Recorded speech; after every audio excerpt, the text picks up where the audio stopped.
Aujourd'hui, je vais vous donner quelques conseils pour celles qui veulent se voiler, celles qui veulent franchir le cap, mais qui ne savent pas trop comment faire, etc. Ce que je vous recommande de faire, c'est de vraiment faire la transition petit à petit, parce qu'en soi, quand tu décides de te voiler, c'est pas juste un changement physique que tu fais, c'est vraiment un travail sur soi qu'on va venir faire et on peut pas changer du jour au lendemain. Déjà, les filles, le déclic, ça n'existe pas. N'attendez pas le déclic parce que le déclic, il n'existe pas.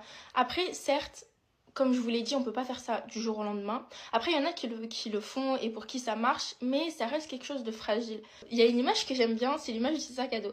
Donc, imaginons que vous ayez un sac à dos.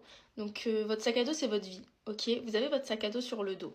Dans votre sac à dos, vous avez pas forcément des mauvaises choses, mais par exemple, vous avez les embellissements, les ongles, les cils, les extensions de cheveux, etc. Vous avez le mauvais comportement, vous avez la musique, vous avez les mauvaises fréquentations, vous fréquentez les mauvais endroits, etc. Vous avez tout ça dans votre sac à dos. Comment vous voulez faire rentrer dans votre sac à dos qui est plein à craquer de toutes ces choses-là, de bonnes choses? Comment vous voulez faire rentrer dans votre sac à dos la prière? Comment vous voulez faire rentrer dans votre sac à dos la pudeur? Comment vous voulez... En fait, ça rentrera pas. Parce que votre sac à dos, il est plein de mauvaises choses. Et vraiment, votre sac à dos, il est plein de choses superficielles. Moi, ce que je vous recommande de faire, c'est prendre votre sac à dos, regardez ce qu'il y a dedans, regardez son contenu. Qu'est-ce qui vous est essentiel? Faites le tri dans votre sac à dos. Vous allez enlever petit à petit. Vous allez enlever les embellissements. Vous allez enlever le mauvais comportement. Vous allez enlever la musique. Vous allez enlever les mauvaises fréquentations.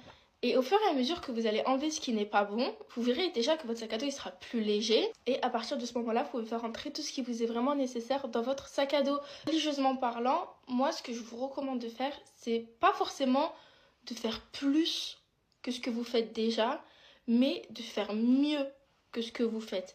Et de toute façon, les filles, au fur et à mesure que vous vous rapprochez de votre religion, que vous comprenez votre religion, parce que le plus important, c'est vraiment de comprendre pourquoi vous priez, pourquoi vous invoquez Allah, pourquoi vous faites tout ça en fait. Le plus important, c'est vraiment de comprendre pourquoi. Vous serez naturellement guidé tout simplement parce que vous serez proche de votre Seigneur.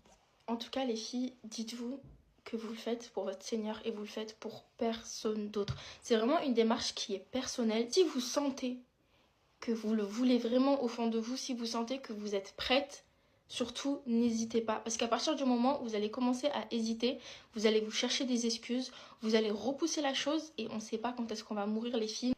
Après, ça reste un combat. Le voile, ça reste un combat quotidien, ça va être un combat entre vous et votre âme, ça va être un combat entre vous et vos waswas aussi les filles, c'est vraiment pas facile, mais ça reste la meilleure décision que vous pouvez prendre en tant que femme musulmane.